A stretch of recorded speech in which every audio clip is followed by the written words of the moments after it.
মৃত্যু আসার আগেই আপনার পরিবারকে যে সমস্ত বিষয়ে ওসিয়াত করে যাবেন। নাম্বার 1, মাইকে আমার মৃত্যুর খবর বলবেন না। নাম্বার 2, আমার মৃত্যুর সংবাদ শুনলে পড়ুন ইন্না লিল্লাহি ওয়া ইন্না ইলাইহি রাজিউন। নাম্বার 3, আমার মৃত্যুকে অকাল মৃত্যু বলবেন না, কারণ আমি আমার নির্ধারিত রিজিক ভোগ করে ফেলেছি। নাম্বার 4, আমাকে নিয়ে কেউ বিলুপ মাতম করবেন না এবং জোরে কান্নাকাটি করবেন না, কারণ এটি সুন্নাহ বিরোধী কাজ। নাম্বার 5, আমার মৃত্যুতে কুলখানি, চল্লিশা, মিলাদ করবেন না, কারণ এটা স্পষ্ট বিদাত। গোপনে দান সদকা করুন এবং এতিমদের খাওয়ান। নাম্বার 6, যারা আমার মৃত্যুর খবর শুনবেন বা যারা আমার মৃত্যুর সময় থাকবেন তারা অবশ্যই আমার জানাজায় অংশগ্রহণ করার চেষ্টা করবেন এবং আমার জন্য আল্লাহর কাছে দোয়া করবেন। নাম্বার 7, আমার লাশ মাহরম ছাড়া কাউকে দেখাবেন না। নাম্বার 8, আমার লাশকে সুন্দরভাবে গোসল করার ব্যবস্থা করে দিবেন। নাম্বার 9, লাশ দাফন ইসলামিক রীতিনীতি অবলম্বন করুন, সমাজে নয়।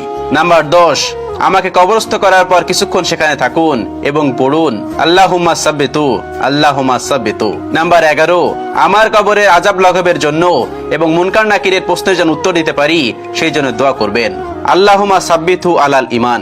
নাম্বার 12, আমার হয়ে দান সদকা করবেন। নাম্বার 13, আমার সাদাকায়ে জারিয়া চালু থাকলে সেটার ব্যাপারে খোঁজ নেবেন এবং সেগুলোকে সমুন্নত করার চেষ্টা করবেন। নাম্বার 14, আমার পরিবারের খবর নেবেন। নাম্বার 15, আমার মৃত্যু থেকে এই শিক্ষা নিয়ে ফিরে যাবেন আপনার সময়ও অতি নিকটে। নাম্বার 16, আমার ছবি কোথাও দিবেন না, সমস্ত ছবি মুছে ফেলুন। নাম্বার 17, আমার পাওনা আমার পরিবারকে ফিরিয়ে দিবেন, না হলে সাদগায়ে জারিয়া করবেন আমার জন্য। তাও না পারলে আজীবন আমার জন্য দোয়া করবেন, আমি ক্ষমা করে দিব ইনশাআল্লাহ।